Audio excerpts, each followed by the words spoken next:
Je m'appelle Cassandra, j'ai 32 ans et je me tiens dans le hall d'entrée de ma belle maison de 3 chambres au bord du lac, que j'ai acheté entièrement par mes propres moyens. Il y a 5 ans, je me suis retrouvée à la rue après que mes parents m'ont jeté dehors pour avoir refusé de donner mes fonds d'études à mon frère Adam, mon enfant chéri. Aujourd'hui, ils exigent que j'organise son somptueux mariage ici, et quand je refuse, ils prévoient de me piéger quand même avec 150 invités. Ils n'avaient aucune idée de ce que j'avais prévu en réponse. Et si vous regardez cette vidéo, laissez un commentaire pour me dire d'où vous venez, et abonnez-vous pour savoir comment j'ai retourné la situation contre ma famille. Grandir à Portland, dans l'Oregon, n'était pas censé être le champ de bataille émotionnel qu'il est devenu. Dès l'extérieur, mes parents, Martha et Richard, semblaient être des professionnels normaux de la classe moyenne. Mon père travaillait comme administrateur d'hôpital, gravissant les échelons grâce à sa détermination et à son sens du contact. Ma mère vendait des biens immobiliers, se spécialisant dans les propriétés haut de gamme qu'elle ne pourrait jamais s'offrir mais qu'elle aimait présenter à des clients fortunés. Notre famille avait l'air parfaite sur les cartes de vœux, mais les apparences étaient profondément trompeuses. Tout a changé à la naissance de mon frère Adam, alors que j'avais 3 ans. Au début, j'étais trop jeune pour comprendre, mais au fil des années, le schéma est devenu douloureusement évident. Adam n'était pas seulement aimé, il était vénéré. Chaque étape importante, chaque réussite, chaque caprice était pris en compte alors que j'étais relégué à l'arrière-plan de notre portrait de famille. Je me souviens encore de l'après-midi où j'ai ramené mon bulletin scolaire en 6e, avec des A dans toutes les matières. J'avais travaillé si dur, me couchant tard pour étudier tout en assumant mes responsabilités à la maison. Maman a jeté un coup d'œil, a dit bon travail sans enthousiasme et l'a posé sur le comptoir sous une pile de courrier. Le même soir, Adam est rentré à la maison avec son bulletin rempli de C et d'un B. Papa nous a tous emmenés manger une glace pour fêter ses progrès, tandis que mon bulletin prenait la poussière sous la facture d'électricité. La remise des diplômes de mon lycée était prévue pour le 15 juin. Pour une fois, je pensais être au centre de l'attention. J'avais été nommé major de ma promotion et maman avait accepté à contre-cœur d'organiser une petite fête après la remise des diplômes. 3 jours avant la remise des diplômes, Adam s'est foulé la cheville lors d'un match de football récréatif. Rien de grave? Juste une blessure mineure qui nécessitait de la glace et de l'élévation. La fête de remise des diplômes a été immédiatement annulée pour que les 2 parents puissent s'occuper d'Adam pendant sa convalescence. Je suis restée seule dans ma chambre la nuit suivant la remise des diplômes, portant encore mes cordons d'honneur, faisant défiler les messages sur les médias sociaux de mes camarades de classe fêtant avec leur famille. Alors que je prenais le bus pour me rendre à mon travail à temps partiel à 16 ans, Adam a reçu une Ford Mustang flambant neuve pour son 16e anniversaire. Il a besoin d'un moyen de transport fiable pour toutes ses activités, a expliqué papa lorsque j'ai remis en question l'équité. Mes activités, y compris la société d'honneur et le bénévolat, ne méritaient apparemment pas la même considération. L'insulte finale a été de partager ma chambre avec des parents en visite, alors que la chambre d'Adam restait son sanctuaire privé. Les filles s'adaptent mieux, disait maman quand je protestais. Je rentrais à la maison et je trouvais mes objets personnels déplacés, mon lit occupé par une tante ou un cousin, ce qui m'obligeait à dormir sur le canapé du salon pendant les visites de la famille. Adam n'a jamais eu à sacrifier son espace pour qui que ce soit. Malgré les rappels constants de mon statut de seconde classe dans la famille, j'ai développé une passion pour l'architecture et le design. Je faisais des croquis de bâtiments pendant les pauses déjeuner à l'école. Je créais des maquettes en carton dans le garage lorsque mes parents étaient concentrés sur Adam, et je consultais les livres de la bibliothèque sur les architectes célèbres. Cette passion est devenue mon échappatoire, le seul domaine de ma vie où je me sentais maître de la situation et apprécié, même si ce n'était que par moi-même. Lorsque le temps des candidatures à l'université est arrivé, je me suis lancé dans les essais et les entretiens. Sachant que le soutien financier de mes parents serait minime, voire inexistant. Mes efforts ont été récompensés par l'obtention d'une bourse partielle dans une université respectée, dotée d'un excellent programme d'architecture. La bourse couvrait environ 60% des frais de scolarité, ce qui laissait un vide important à combler. Nous n'avons pas les moyens de t'aider, a déclaré mon père lorsque je lui ai montré le dossier d'aide financière. Nous devons économiser pour les études d'Adam. L'ironie de la chose, c'est qu'Adam ne s'intéressait guère aux études et que ses notes étaient, au mieux, médiocres. Pourtant, mes parents avaient apparemment mis de côté un fonds d'études pour moi aussi, bien que je n'en ai jamais été informé directement. Et la vérité est apparue au cours de ma 2e année d'université. Je cumulais 3 emplois pour rester à flot, dormant à peine 4 heures par nuit tout en conservant une moyenne de 3. 8. Je suis rentrée à la maison pendant les vacances de printemps pour découvrir qu'Adam revenait d'un voyage d'1 mois en Europe, payé par mes parents. Lorsque j'ai demandé comment il pouvait se permettre une telle extravagance, alors qu'il ne pouvait pas m'aider dans mes études, maman a accidentellement révélé qu'ils avaient utilisé une partie de l'argent de tes études parce qu'Adam avait besoin de cette expérience pour son développement personnel. Et la dispute qui a suivi a été nucléaire. Pour la première fois de ma vie, je me suis complètement défendue, laissant échapper 2 décennies de blessures et de ressentiments. J'ai dénoncé le favoritisme flagrant, le rejet constant de mes besoins et de mes réalisations, et l'injustice fondamentale de l'utilisation de l'argent qui avait été soi-disant mis de côté pour mon éducation. Si tu n'aimes pas notre façon d'élever les enfants, tu peux partir, a finalement crié mon père, le visage rouge de colère. Non pas parce qu'il reconnaissait ses torts, mais parce que j'avais osé remettre en question la dynamique familiale. Très bien, répondis-je, un calme étrange m'envahissant. Je le ferai. Je n'oublierai jamais que j'ai emballé mes affaires dans des sacs poubelles noirs parce que personne n'a proposé de m'aider à trouver des bagages appropriés. Adam me regardait en silence depuis sa porte, l'expression indéchiffrable, tandis que je faisais voyage après voyage pour charger ma vieille Honda Civic de tout ce que je pouvais y mettre. Aucun de mes parents n'est sorti de sa chambre pendant tout ce temps, leur porte fermée témoignant du peu d'effet que mon départ a eu sur eux. En sortant de l'allée pour la dernière fois à 20 ans, j'ai jeté un coup d'œil à la maison où je n'avais jamais vraiment été désirée. Adam se tenait à la fenêtre, une main légèrement levée. Mais il n'est jamais sorti pour me dire au revoir. Les premiers mois qui ont suivi mon départ de la maison ont été les plus difficiles de ma vie. Mes maigres économies se sont rapidement évaporées entre l'essence, la nourriture et les autres nécessités de base. Ma vieille Honda est devenue à la fois un moyen de transport et un abri. Je me garais dans différents parkings de Walmart chaque nuit, cachant ma carte d'étudiant et mes manuels sous le siège, essayant de maintenir l'apparence d'un étudiant normal pendant la journée alors que je suis sans abri la nuit. Je me douchais au gymnase du campus, je me changeais dans les toilettes publiques et je mangeais tout ce qui était le moins cher, ce qui est devenu ma nouvelle routine. Je faisais des heures supplémentaires dans mes emplois sur le campus, mais cela ne suffisait pas pour me loger dans cette ville universitaire très chère. Et la bourse partielle qui m'avait semblé être une bénédiction couvrait à peine les frais de scolarité. Ce qui ne laissait rien pour les dépenses courantes, maintenant que j'étais complètement seule. Après presque 3 mois de cette existence précaire, une camarade de classe m'a remarqué en train de me laver les cheveux dans le lavabo de la salle de bain du bâtiment d'architecture. Lucia, une étudiante internationale pleine de vie aux yeux bienveillants, ne m'a pas jugée, mais m'a proposé une solution. Elle et 3 autres étudiants avaient une maison à l'extérieur du campus avec un minuscule débarras qu'ils n'utilisaient pas. Ce n'est pas grand-chose, reconnaît-elle, mais il y a une fenêtre et on peut y mettre un matelas. Cette petite pièce, à peine plus grande qu'un dressing, me semblait être un palais après avoir vécu dans ma voiture. Mes 4 colocataires me demandaient un loyer minime, pour la première fois depuis que j'avais quitté la maison, je pouvais dormir à l'horizontale sans avoir à me recroqueviller dans un siège de voiture. L'arrangement n'était pas idéal, mais il offrait la stabilité et la sécurité dont j'avais désespérément besoin. C'est au cours d'une séance de travail nocturne en studio que j'ai rencontré le professeur Eleanor Thompson. Elle était restée tard pour examiner les projets de fin d'études et m'a trouvé en train de travailler seule, affinant un dessin. Longtemps après le départ de mes camarades de classe. A eu lieu de simplement vérifier mon travail et de passer à autre chose. Elle a pris une chaise. J'ai observé vos progrès, dit-elle en étudiant mes croquis détaillés. Vous avez un talent naturel, mais il y a quelque chose d'autre dans votre travail. La résilience. Chaque dessin que vous créez résout plusieurs problèmes simultanément, comme si vous étiez habitué à travailler avec des ressources limitées.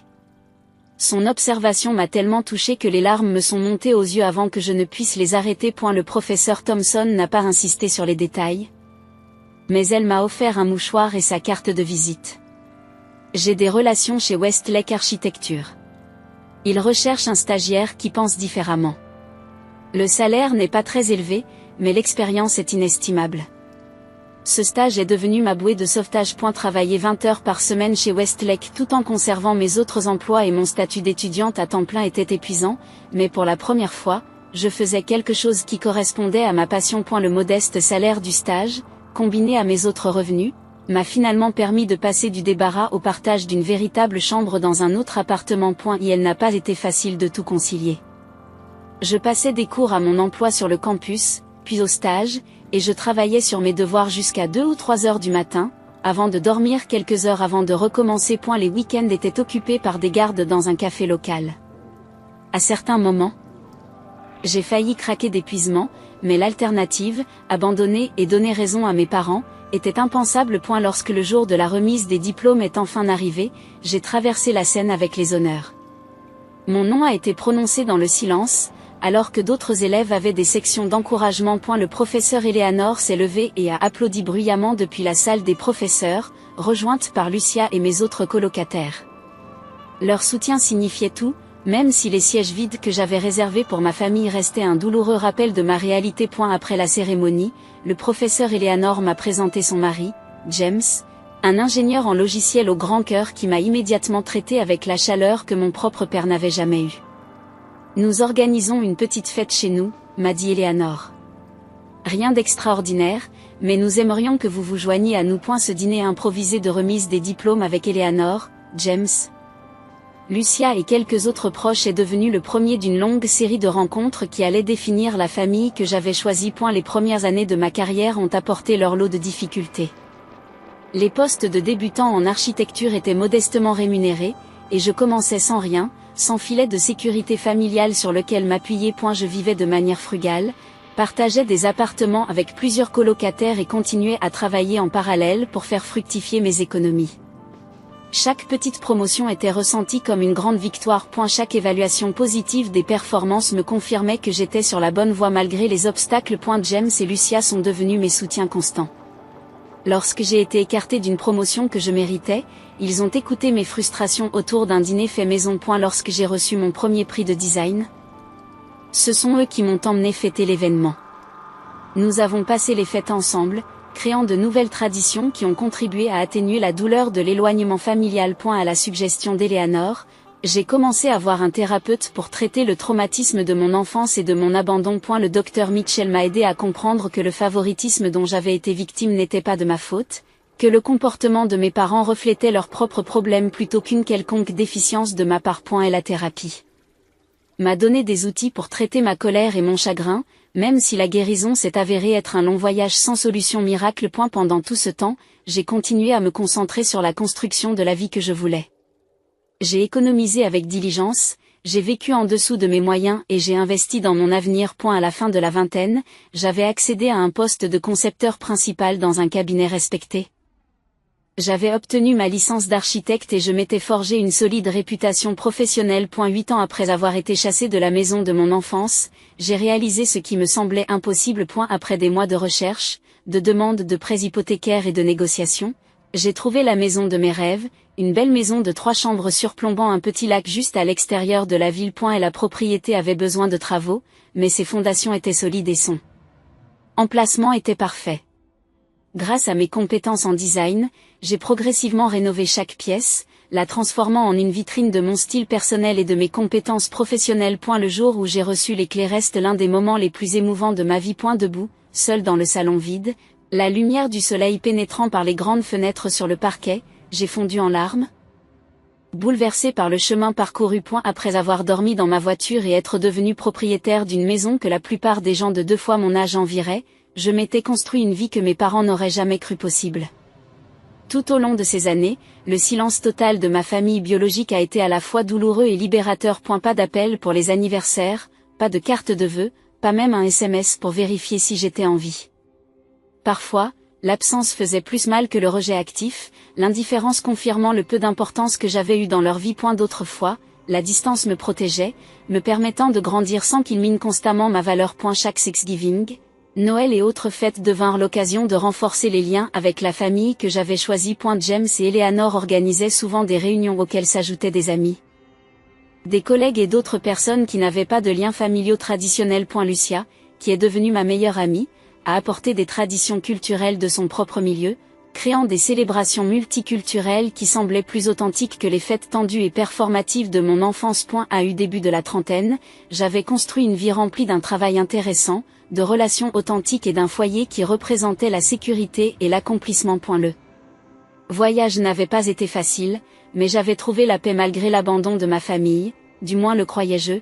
Jusqu'à ce qu'un appel téléphonique inattendu fasse voler en éclats les limites que j'avais soigneusement construites. C'était un mardi soir ordinaire d'avril lorsque mon téléphone a sonné avec un numéro inconnu. D'ordinaire, je laissais ce genre d'appel sur la messagerie vocale, mais quelque chose m'a poussé à répondre. Et la voix à l'autre bout du fil m'a donné froid dans le dos. Malgré l'air chaud du printemps. Cassandra ? C'est maman. 7 ans de silence, brisé par ces 3 simples mots, prononcés avec autant de désinvolture que si nous nous étions parlé la semaine dernière. Ma main s'est crispée sur le téléphone et je me suis efforcée de répondre, mon cœur s'emballant sous l'effet d'une adrénaline inattendue. Je suis surprise d'avoir de tes nouvelles, ai-je finalement réussi à dire, ma voix étant plus stable que je ne le sentais. Eh bien, cela fait un moment, a-t-elle répondu. L'euphémisme est tellement énorme qu'il aurait été comique dans un autre contexte.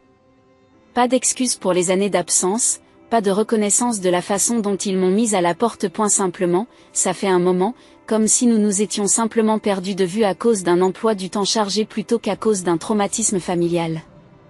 Comment vas-tu, poursuit-elle, le ton artificiellement brillant. Tu fais toujours du dessin ? L'architecture, c'est ça. Je suis architecte agréé maintenant, ai-je répondu, me demandant si elle avait pris la peine de me chercher en ligne avant de m'appeler. Une simple recherche sur Google aurait montré mes réalisations professionnelles, les prix que mes dessins avaient remportés, les articles de magazines consacrés à mon travail. C'est gentil, ma chère, a-t-elle dit dédaigneusement, manifestement peu intéressée par ma réponse. J'ai une nouvelle passionnante à vous annoncer. Adam est fiancé. Elle s'appelle Bridget Williams. Son père possède cette chaîne de concessionnaires de voitures de luxe dans le Nord-Ouest. Le groupe Prestige Auto, vous connaissez ? C'est une famille merveilleuse, très connectée. Bien sûr, Adam avait réussi à trouver une partenaire issue d'une famille riche. L'enfant chéri poursuivait sa trajectoire enchantée, apparemment. C'est bien, répondis-je en écho à ce qu'elle avait dit plus tôt, me demandant pourquoi elle avait vraiment appelé après tout ce temps. Le mariage est prévu pour le 12 juin, a-t-elle poursuivi, sans se rendre compte de ma froideur. Ce sera un véritable événement. Une célébration de 3 jours, très exclusive.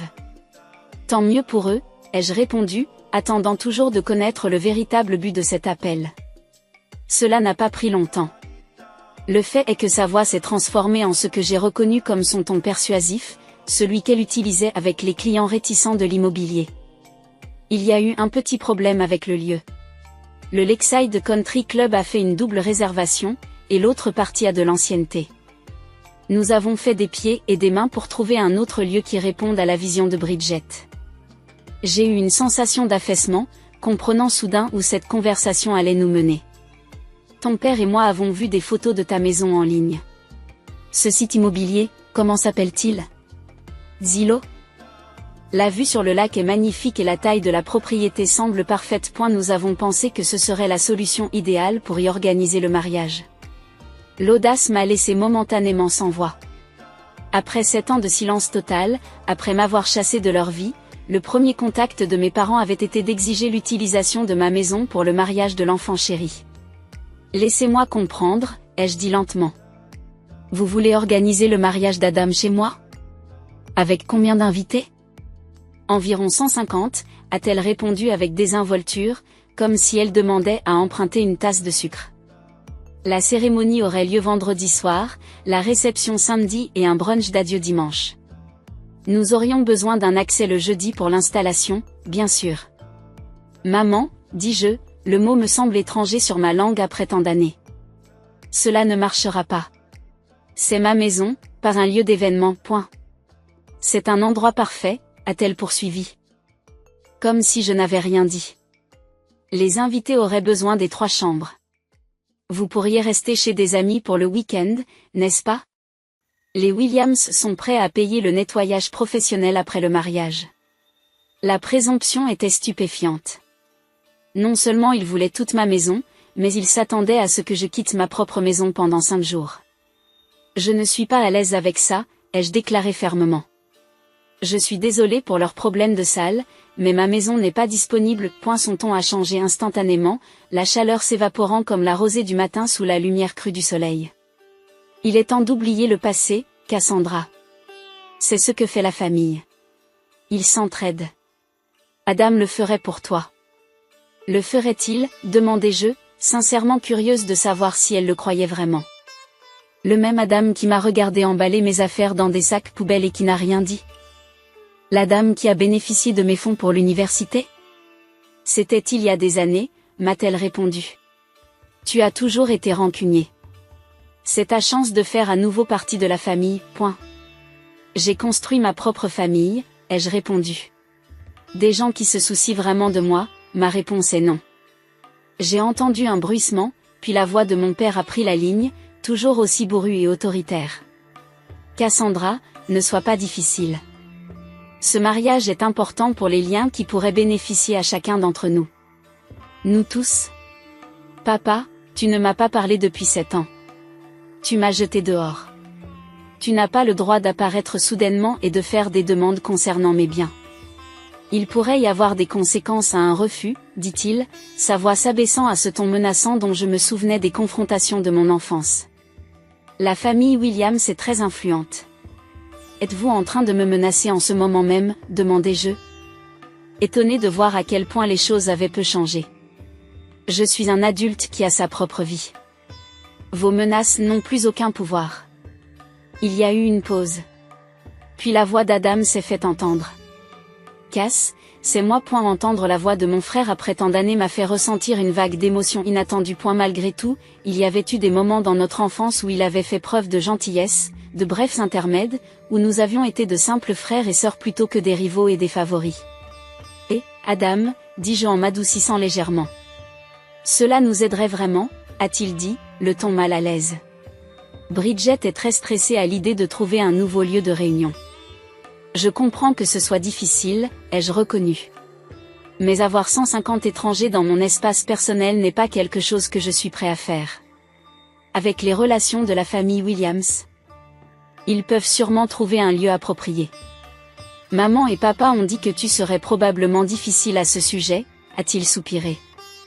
Écoute, réfléchis d'accord. J'y ai réfléchi, ai-je répondu fermement. La réponse est non. Félicitations pour vos fiançailles, mais ma maison n'est pas disponible. J'ai mis fin à l'appel, les mains tremblantes d'adrénaline et d'émotion enfouies depuis longtemps. Quelques minutes plus tard, mon téléphone s'est mis à bourdonner de SMS de ma mère, alternant culpabilité et colère. J'ai désactivé les notifications et je me suis servi un verre de vin, en essayant de digérer ce contact inattendu et cette demande scandaleuse. Plus tard dans la nuit, j'ai appelé James et Lucia, ayant besoin de me défouler sur cette conversation surréaliste. Ils m'ont écouté avec sympathie raconter les détails, exprimant leur indignation face à la suffisance de mes parents.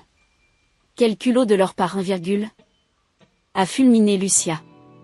7 ans sans rien faire et ils veulent utiliser ta maison? Ils m'ont toujours considéré comme une ressource plutôt que comme une personne, ai-je répondu. Les années de thérapie m'ont aidé à exprimer ce qui avait toujours été vrai. Je suis juste surprise qu'ils pensent que je serais d'accord. Tu vas bien?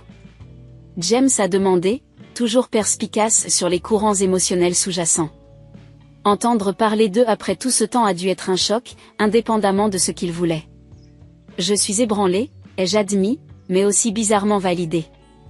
Toutes ces années de thérapie à parler de leur comportement toxique et voilà qu'ils prouvent tout ce que j'ai dit par un simple coup de fil. Aucun d'entre nous n'a alors réalisé que ce coup de téléphone n'était que la première salve de ce qui allait devenir une bataille bien plus importante. Mes parents n'avaient jamais accepté de refus de ma part auparavant, et ils n'allaient pas commencer maintenant. Surtout pour quelque chose qu'ils considéraient comme aussi important que le mariage d'Adam dans une famille riche. Le lendemain matin, mon téléphone a été inondé de messages vocaux et textuels, non seulement de mes parents, mais aussi de tantes, donc les 2 cousins dont je n'avais pas eu de nouvelles depuis des années. Apparemment, mes parents avaient mobilisé toute la famille élargie pour faire pression sur moi. Ton pauvre frère organise ce mariage depuis des mois, se lamente la tante Suzanne sur son répondeur. La famille doit passer avant tout, Cassandra.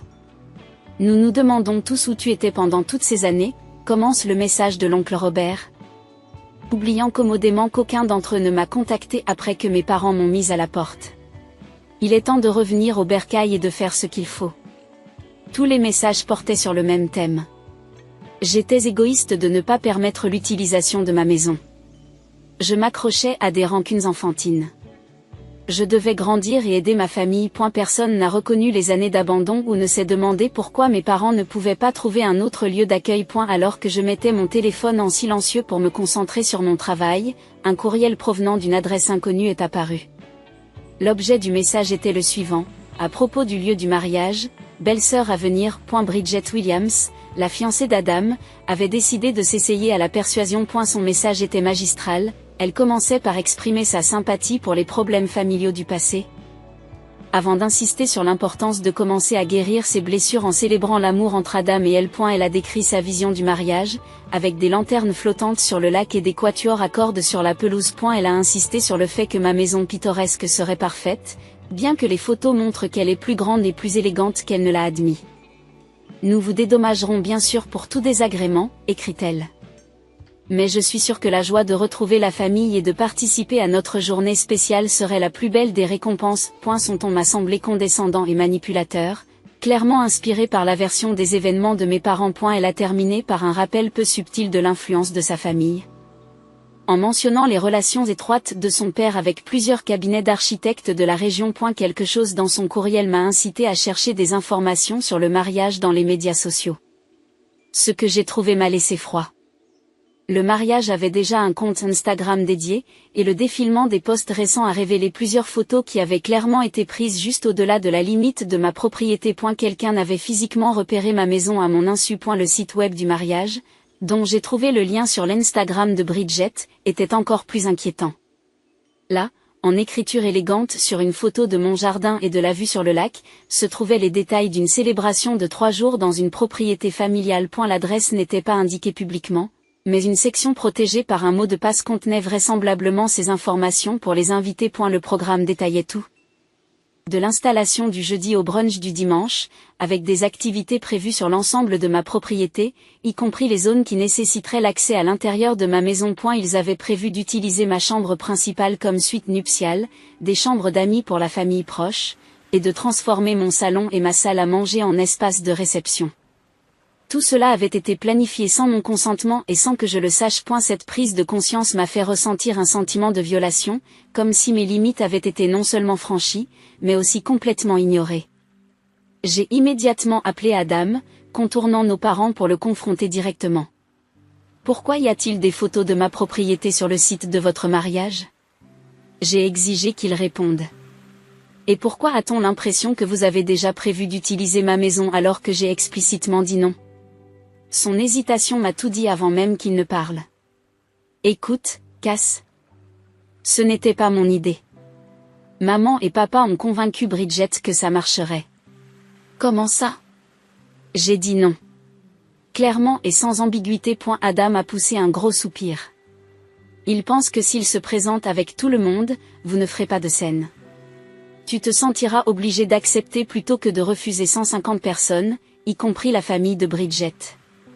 Le calcul était si froidement manipulateur qu'il m'a momentanément coupé le souffle. Ils avaient prévu de me tendre une embuscade, de me forcer la main en créant une situation où je serais le méchant pour avoir fait respecter mes propres limites. Ils ont dit à Bridget et à ses parents que vous étiez ravis d'être l'hôte, mais que vous aimiez jouer les difficiles au début, admit Adam, l'air mal à l'aise. Ils sont convaincus que tu vas changer d'avis, surtout quand tu verras à quel point ce lien est important pour la famille. Et tu as accepté ? J'ai demandé, blessé, malgré tout. Tu sais ce qu'ils m'ont fait ? Adam. Tu étais là. Je n'avais pas vraiment le choix, a-t-il dit faiblement. Tu sais comment ils sont. Et la famille de Bridget est. Ils ont l'habitude d'obtenir ce qu'ils veulent. Nos parents aussi, ai-je répondu froidement. Mais pas cette fois. Je veux que tu comprennes clairement quelque chose, Adam. Je n'organiserai pas ton mariage. Pas par choix. Et certainement pas par embuscade. Et si vous vous présentez tous ici en espérant vous emparer de ma propriété, vous serez refoulés. Je ne me laisserai pas manipuler ou intimider. Plus maintenant. S'il te plaît, a-t-il commencé, mais je l'ai interrompu. Pour une fois dans ta vie, tu dois faire face à la déception. Trouve un autre endroit et dis à nos parents que leur plan a échoué. Je suis au courant maintenant, et je vais me préparer. J'ai mis fin à l'appel, les mains tremblantes de colère et d'anxiété. L'audace de leur plan était stupéfiante. Mais tout à fait dans le caractère de mes parents. Ils avaient toujours ignoré mes sentiments et mes limites, ils avaient toujours pensé qu'ils pouvaient contrôler les situations par la manipulation et la pression sociale. Mais je n'étais plus une enfant impuissante ou une jeune adulte vulnérable. Ce soir-là, j'ai eu une séance d'urgence avec mon thérapeute, le Dr Mitchell, qui a validé mes sentiments de violation et de colère. Il s'agit d'une violation extraordinaire des limites, a-t-elle convenu. Votre réaction est tout à fait appropriée. La question est maintenant de savoir comment vous voulez réagir. Une partie de moi veut quitter la ville ce week-end-là, ai-je admis. Éviter complètement la confrontation. Mais une autre partie sent que c'est un moment décisif. Si je m'enfuis, je les laisse encore me contrôler par la peur. Ce sont deux options valables, m'a-t-elle assuré. Il n'y a pas de bonne façon de gérer cette situation. Ce qui compte, c'est que vous fassiez un choix qui corresponde à vos valeurs et qui protège votre bien-être. Après la séance de thérapie, j'ai invité James, Lucia et mon voisin Thomas à un dîner d'urgence. Thomas, un juge à la retraite qui était devenu un ami et un mentor occasionnel, m'a écouté attentivement pendant que j'expliquais la situation. Il s'agit d'une violation de domicile, pure et simple, a-t-il déclaré avec fermeté. Vous avez tous les droits légaux d'empêcher l'utilisation non autorisée de votre propriété. Je ne peux pas croire qu'il soit allé aussi loin, a déclaré Lucia, indignée en mon nom. Organiser un mariage en embuscade? Qui fait ça? Des gens qui n'ont jamais respecté les limites, a observé James. La question est de savoir ce que vous voulez faire. Nous avons tous les quatre réfléchi à des options jusqu'au bout de la nuit. Chaque suggestion a été examinée, du simple fait de s'absenter ce week-end-là en fermant la maison à clé, à des réponses plus créatives. Ce qui avait commencé comme une stratégie défensive s'est progressivement transformé en quelque chose de plus significatif, un moyen non seulement de me protéger, mais aussi de faire une déclaration sur ce que j'étais devenu malgré le traitement de ma famille. Quelle que soit votre décision, a déclaré Thomas à la fin de la soirée, nous vous soutiendrons. Tu n'es pas seul dans cette affaire. En regardant les trois visages inquiets autour de ma table à manger, j'ai ressenti un élan de gratitude pour la famille que j'avais choisie. Contrairement à mes parents biologiques, ces personnes ont respecté mon autonomie, apprécié mes sentiments et se sont manifestées quand j'en avais besoin. Avec leur soutien, j'ai commencé à formuler un plan qui non seulement contrecarrerait le projet de mes parents, mais le transformerait en quelque chose de significatif, selon mes propres termes. Le lendemain matin, j'ai contacté Diane Hargrove, une avocate recommandée par Thomas. Elle était spécialisée dans le droit de la propriété et avait de l'expérience en matière d'ordonnances restrictives et de problèmes d'intrusion. Après m'avoir expliqué ma situation, elle m'a présenté les options juridiques qui s'offraient à moi. Vos droits de propriété sont très clairs, explique-t-elle. Personne ne peut utiliser votre terrain ou votre maison sans autorisation, qu'elle soit familiale ou autre. Nous pouvons immédiatement déposer une lettre de cessation et de désistement, ce qui rendra votre position officielle. Qu'en est-il du jour même? Ai-je demandé. S'ils ignorent l'avertissement légal et se présentent quand même? Nous pouvons nous coordonner avec la police locale à l'avance, a-t-elle conseillé. Nous pouvons nous coordonner avec la police locale à l'avance, conseille-t-elle, et déposer des documents expliquant la situation d'intrusion potentielle. De cette façon, si vous devez les appeler le jour J, ils comprendront déjà le contexte. Suivant ces conseils, j'ai entamé la procédure de protection juridique de ma propriété. La lettre de cessation et d'abstention a été rédigée et envoyée par courrier certifié à mes parents, Adam et Bridget, ainsi qu'aux parents de Bridget. J'ai également déposé les documents nécessaires auprès de la police locale en expliquant qu'un grand groupe de personnes non invitées risquait de tenter d'accéder à ma propriété. Mais la protection juridique n'était qu'un début. Si ma famille était suffisamment déterminée pour organiser un mariage en embuscade, elle pourrait être disposée à créer une scène sans tenir compte des avertissements légaux. J'avais également besoin de mesures de sécurité physique. J'ai contacté une société de sécurité réputée, spécialisée dans la gestion d'événements. Après m'avoir expliqué les circonstances inhabituelles, ils m'ont recommandé une solution de clôture temporaire qui pourrait être installée la veille et retirée après le week-end, ainsi que 2 agents de sécurité professionnels postés à l'entrée de ma propriété. Le responsable de la sécurité m'a assuré qu'en cas de confrontation, nous ferions preuve de professionnalisme. Notre équipe est formée pour désamorcer les situations tout en appliquant fermement les restrictions d'accès. Vient ensuite l'étape de la documentation. J'ai installé des caméras de sécurité supplémentaires couvrant tous les accès à ma propriété, afin que toute tentative d'intrusion soit enregistrée. Ces images pouvaient être surveillées à distance, ce qui me permettait d'être au courant de la situation même si je choisissais de ne pas être physiquement présent. Bien que ces mesures de protection m'aient apporté une certaine tranquillité d'esprit, elles me laissaient dans une position défensive.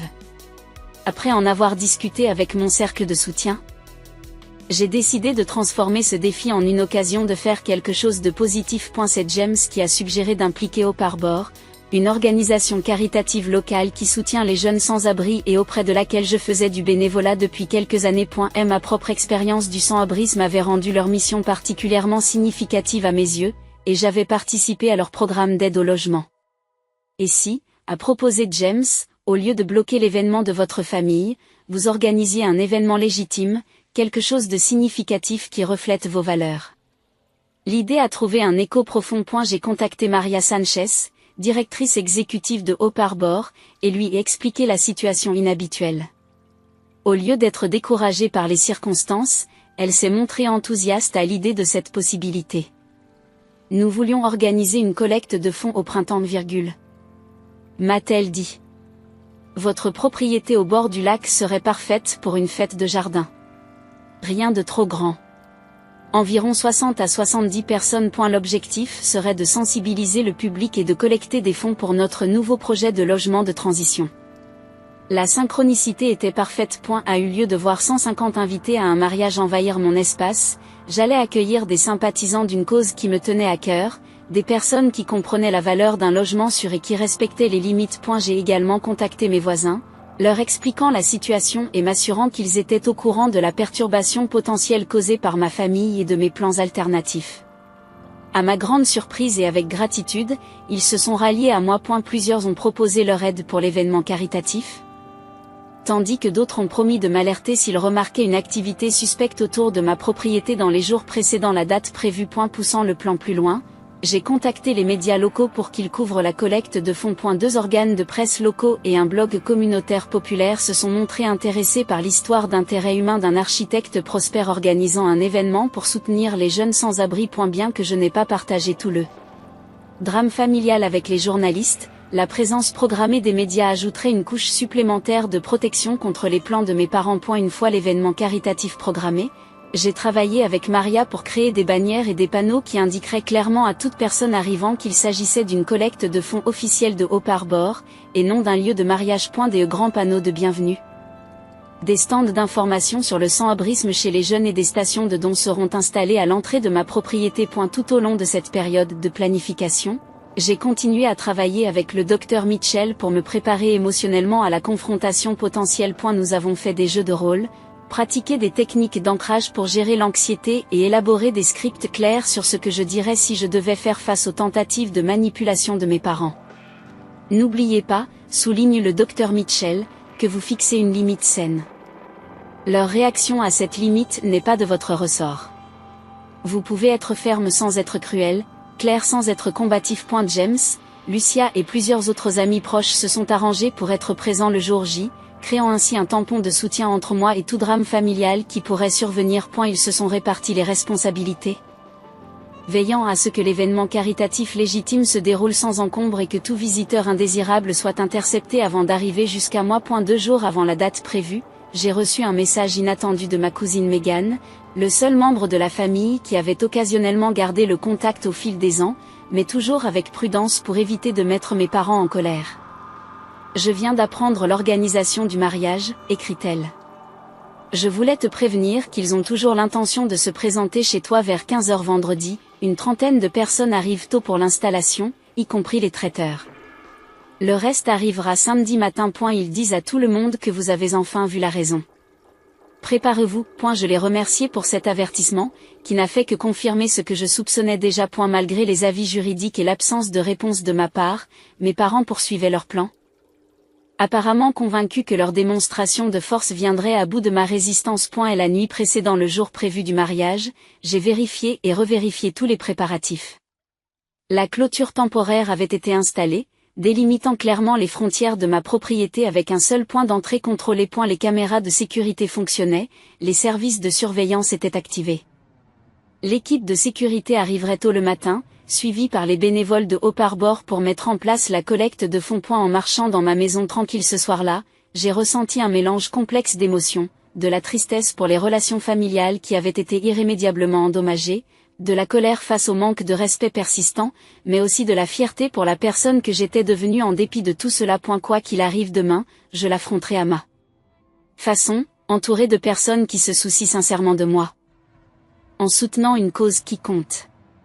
Je me suis endormie cette nuit-là, avec un surprenant sentiment de calme. Pour la première fois peut-être depuis mon enfance, j'étais en pleine possession de mes moyens, refusant d'être diminuée ou contrôlée par les schémas toxiques de ma famille. Demain serait un défi, mais il serait aussi libérateur. Vendredi, l'aube était claire et douce, un temps parfait pour un événement en plein air. Je me suis réveillée tôt, un mélange d'anticipation et de nervosité dans l'estomac. À 7 heures, l'équipe de sécurité est arrivée et a pris position à l'entrée de la propriété. À 8 heures, les premiers bénévoles de Hope Harbor installaient des tables, disposaient des fleurs et plaçaient des affiches sur la pelouse et dans l'allée. Maria est arrivée avec une équipe de jeunes participants au programme. Tous vêtus de t-shirts Hope Harbor et impatients de participer aux préparatifs de la collecte de fonds. Les voir transformer ma propriété en un espace événementiel accueillant m'a rempli d'un sentiment de justesse. C'était ainsi que ma maison devait être utilisée, pour quelque chose de significatif et de positif, et non comme un champ de bataille pour la manipulation familiale. Vers 10 heures, les premiers représentants des médias sont arrivés, un journaliste et un photographe du journal local qui faisait une présentation de la collecte de fonds pour l'édition du week-end. Ils ont interrogé Maria sur la mission de Hope Harbor, pris des photos de l'installation et m'ont posé des questions sur mon implication dans l'organisation. J'ai moi-même connu l'insécurité en matière de logement, ai-je expliqué, en prenant soin de ne pas trop en dévoiler. Et je comprends à quel point un logement stable est crucial pour les jeunes qui essaient de construire leur avenir. Organiser cet événement est un moyen de rendre l'appareil et de sensibiliser à un problème qui est souvent invisible dans notre communauté. À midi, la collecte de fonds était entièrement mise en place et avait fière allure. 60 chaises pliantes faisaient face à un petit podium près du lac, avec l'eau en toile de fond. Des stands d'information sur les statistiques relatives au sans-abrisme chez les jeunes et sur les programmes de Hope Harbor. Bordel allée sinueuse. Une aire de rafraîchissement proposait des pâtisseries et du café offert. Des guirlandes lumineuses avaient été suspendues entre les arbres, prêtes à créer une atmosphère magique à l'approche de la nuit. Tout était prêt pour le début officiel de la collecte de fonds à 14 heures, une heure avant l'arrivée prévue de ma famille.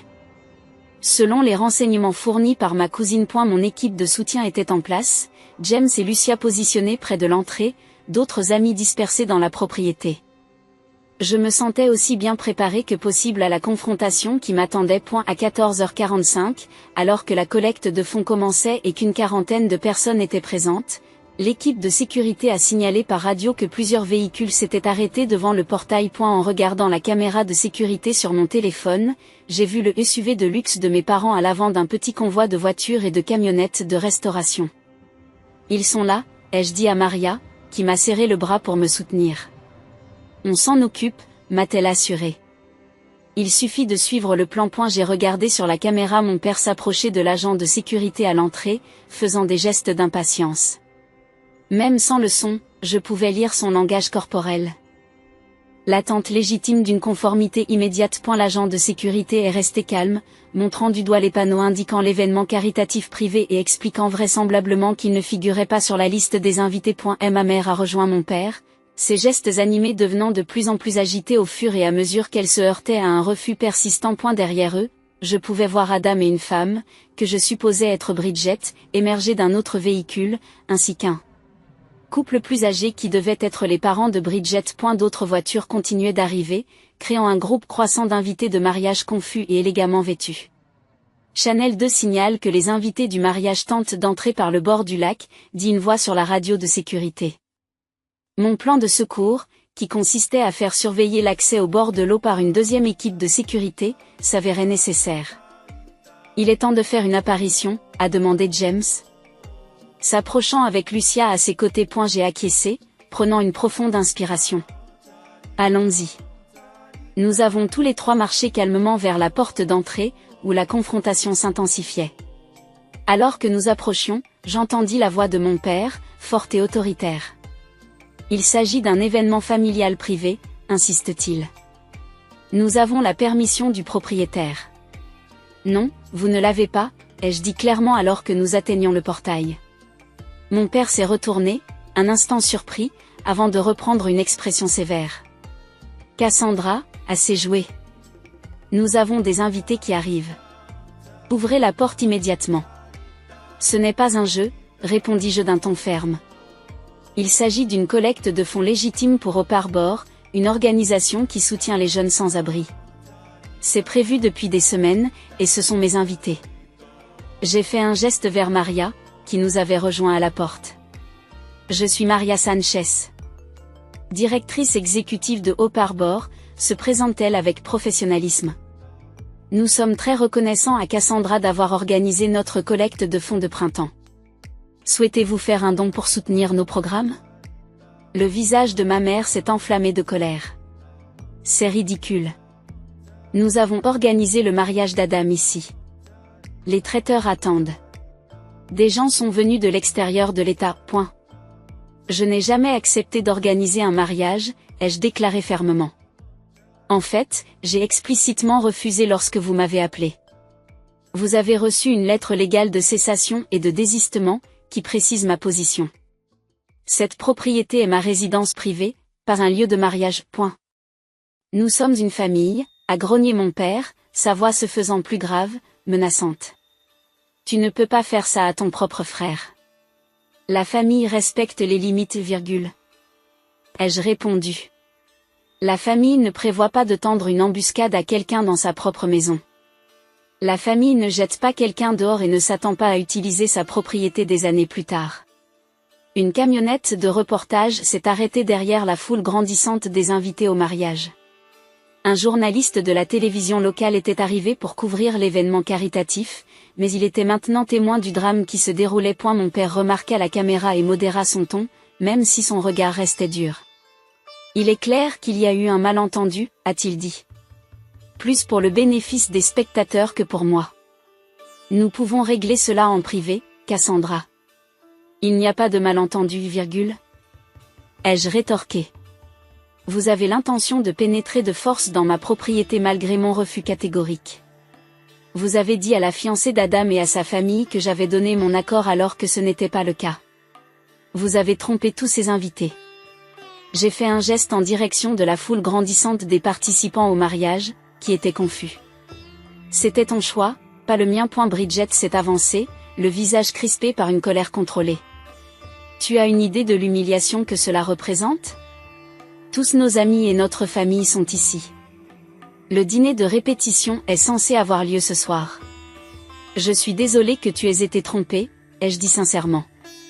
Mais cette responsabilité incombe aux personnes qui vous ont dit que cet endroit était confirmé alors que ce n'était pas le cas. Une femme élégante et âgée, qui devait être la mère de Bridget, s'est jointe à la conversation. Bridget, que se passe-t-il? Où est le domaine que vous nous avez montré sur les photos? C'est ici, mère, répond Bridget, tendue. Apparemment, il y a eu une complication. Complication? Un homme distingué aux cheveux gris, vêtu d'un costume coûteux, s'avance, manifestement le père de Bridget. Vous voulez dire que le lieu du mariage n'est pas sécurisé? Que toutes ces dispositions ont été prises sans autorisation préalable? Il s'est tourné vers mes parents, son expression se durcissant à mesure qu'il évaluait la situation. Vous nous avez fait de fausses déclarations, Richard? Martha? Parce qu'il semble que vous ayez amené 150 personnes dans une propriété où nous ne sommes pas les bienvenus. Mon père a tenté de sauver la situation. C'est une affaire de famille, Harold. C'est juste un peu de drame de la part de Cassandra. Elle a toujours été difficile. Je ne suis pas difficile et virgule. Ai-je dit clairement. Je fais respecter les limites normales de ma propriété privée. Je n'ai jamais accepté d'accueillir ce mariage. Je l'ai dit clairement dès le début. La journaliste de la télévision s'était rapprochée, visiblement intriguée par le drame qui se jouait. Ma mère l'a remarqué et a affiché un sourire qui n'a pas atteint ses yeux. Peut-être pourrions-nous en discuter en privé, a-t-elle suggéré, en faisant un geste à l'écart de l'auditoire grandissant. Il n'y a rien à discuter, ai-je répondu fermement. La collecte de fonds de Hope Harbor se poursuivra comme prévu. Vous devrez trouver un autre lieu pour le mariage. À ce moment-là, Bridget a failli crier. Tout est là. Les fleurs, le traiteur, les invités. Je comprends que ce soit contrariant, ai-je reconnu. Mais ce n'est pas moi qui ai créé cette situation. J'ai clairement indiqué mes limites. Elles ont été ignorées.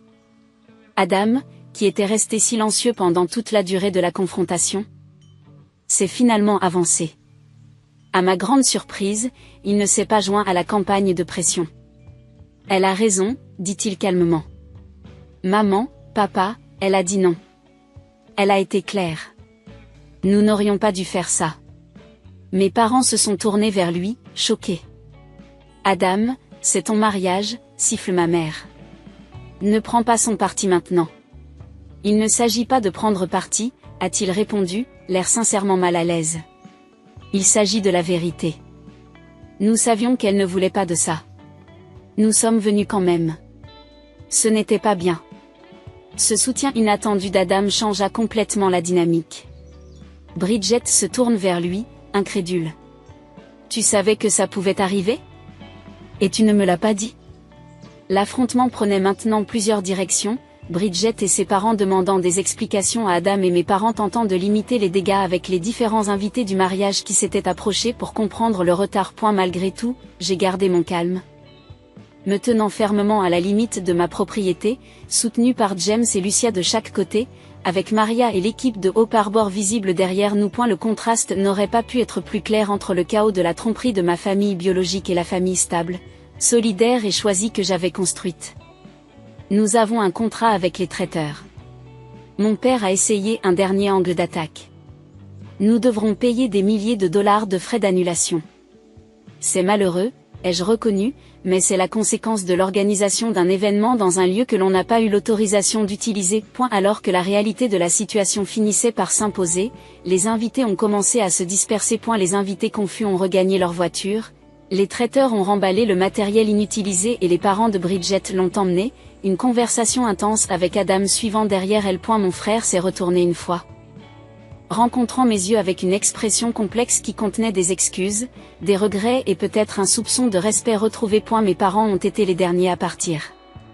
Le visage de mon père était figé par une rage réprimée, les yeux de ma mère débordaient de larmes de colère.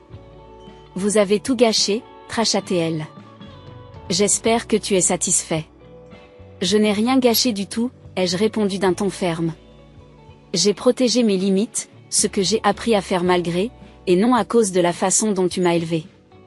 Ils sont finalement partis sans un mot de plus, laissant un étrange silence dans leur sillage. L'équipe de sécurité a signalé que tous les invités du mariage avaient quitté le périmètre de la propriété et que l'événement caritatif pouvait se poursuivre sans être dérangé. Alors que je retournais vers la collecte de fonds avec James, Lucia et Maria, une étrange légèreté m'envahit la poitrine.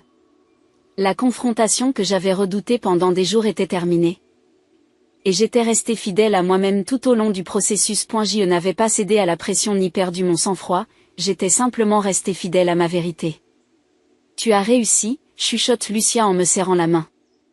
Nous l'avons fait, ai-je corrigé, rempli de gratitude pour la famille que j'avais choisie et qui m'avait soutenu sans faillir. Et la collecte de fonds de Hope Harbor s'est poursuivie comme prévu, le drame survenu plus tôt ajoutant un élément d'intérêt inattendu pour les participants. Le soir venu, alors que les guirlandes lumineuses scintillaient dans les arbres et qu'une musique douce était diffusée sur la pelouse, l'événement avait permis de récolter près de 2 fois le montant prévu pour les programmes de logement des jeunes. À eu bord du lac, en regardant les gens profiter de ma maison d'une manière conforme à mes valeurs, j'ai ressenti un profond sentiment de paix. Plus tard dans la soirée, après le départ de la plupart des invités, j'ai reçu un SMS d'Adam. On peut parler demain ? Juste nous. J'ai regardé le téléphone pendant un long moment avant de répondre. Café sur Main Street, 11h. Quoi qu'il advienne de ma famille, je l'affronterai à ma façon, en position de force et de respect de soi. Le modèle de contrôle avait été brisé, peut-être pour de bon. Le lendemain de la confrontation, la matinée fut calme et silencieuse. Je me suis réveillée en me sentant étrangement paisible, comme si un poids que j'avais porté pendant des années avait enfin été enlevé. L'équipe de sécurité était partie, la clôture temporaire avait été enlevée et ma propriété était revenue à son état normal, même si elle était désormais imprégnée d'une nouvelle signification après avoir servi de champ de bataille pour la fixation de mes limites. Que j'attendais depuis longtemps. Et la couverture médiatique locale de la collecte de fonds de Hope Harbor est apparue en ligne avec de brèves mentions du désaccord familial inattendu qui l'avait précédé. Les médias sociaux ont diffusé des bribes de la confrontation capturée par les invités du mariage, la plupart des commentaires soutenant mon droit à déterminer comment ma propriété était utilisée. Quelques messages de parents plus éloignés m'ont dépeint comme le méchant, mais même ceux-là ont été accueillis par des personnes raisonnables soulignant l'absurdité de l'organisation d'un mariage dans la maison de quelqu'un sans autorisation claire. L'événement caritatif lui-même a été salué comme un énorme succès, qui a permis de sensibiliser l'opinion et de récolter des fonds substantiels pour des programmes de logement destinés aux jeunes. Maria a appelé pour exprimer sa gratitude, notant que la publicité avait déjà amené de nouvelles entreprises à soutenir leur travail. Quelque chose de positif avait émergé de la tentative d'invasion, une transformation appropriée de l'énergie négative en résultat constructif. À 11h, j'arrive au petit café de la rue principale pour mon rendez-vous avec Adam. Je l'aperçus déjà assis dans un coin de la cabine, l'air fatigué et abattu. En m'approchant, j'ai remarqué qu'il semblait différent, moins l'enfant chéri que l'homme confronté à des prises de conscience difficiles. « Merci d'être venu », m'a-t-il dit, alors que je m'asseyais en face de lui. « J'ai été surpris que tu m'aies tendu la main », ai-je admis, étudiant son visage à la recherche de signes de l'influence de nos parents. Elle soupira lourdement et se passa une main dans les cheveux. La journée d'hier a été instructive, de la pire façon qui soit. Comment ça, demandai-je prudemment. Voir maman et papa de l'extérieur, voir comment ils manipulaient tout le monde, y compris moi et Bridget, c'était comme voir soudainement un schéma qui était là depuis toujours, mais que j'étais trop proche pour reconnaître. Je suis restée silencieuse, lui permettant de poursuivre son processus de réflexion sans interruption. Au fait, le mariage est reporté, a-t-il ajouté. Pour une durée indéterminée. Bridget et moi avons des choses à régler. Je suis désolée si mes actions vous ont causé des problèmes, ai-je dit, même si je ne suis pas tout à fait certain de le penser.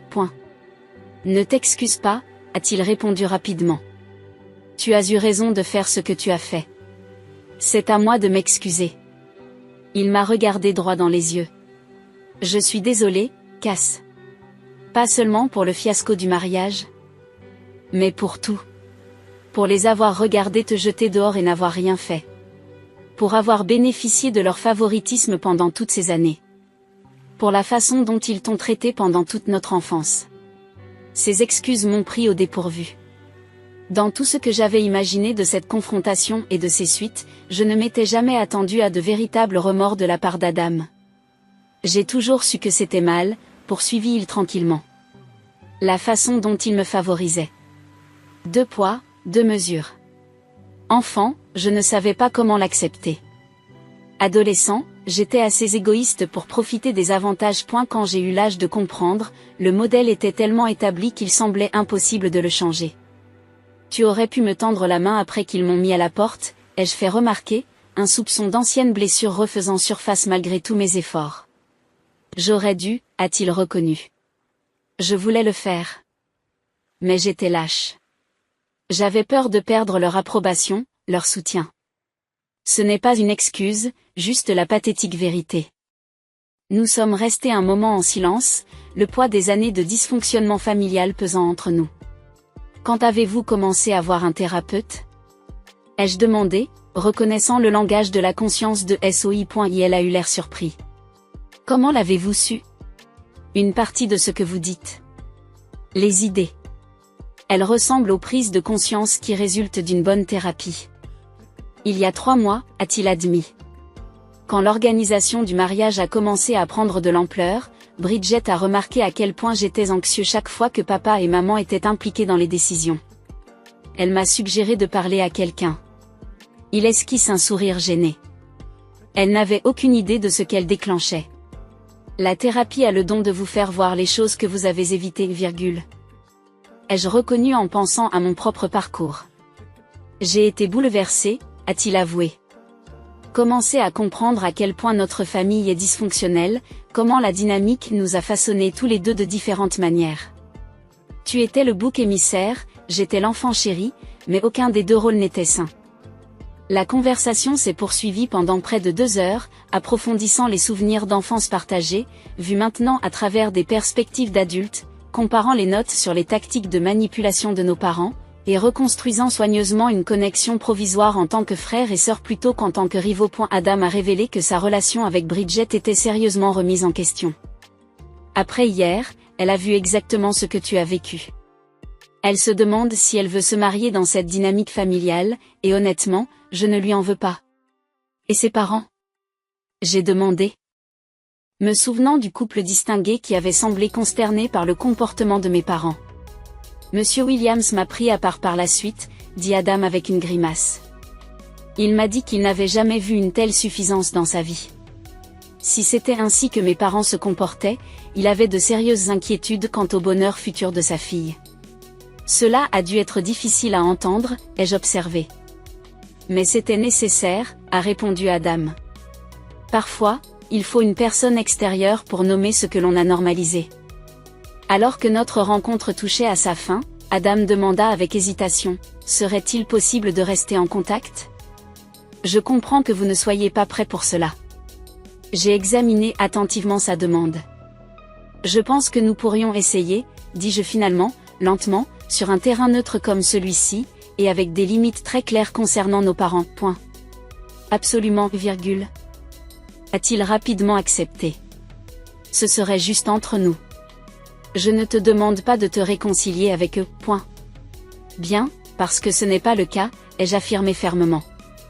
Hier n'était pas un événement unique, Adam. C'était le point culminant d'une vie d'irrespect et de manipulation. Je me suis construit une belle vie sans eux, et j'ai bien l'intention de continuer ainsi. Il a hoché la tête, comprenant.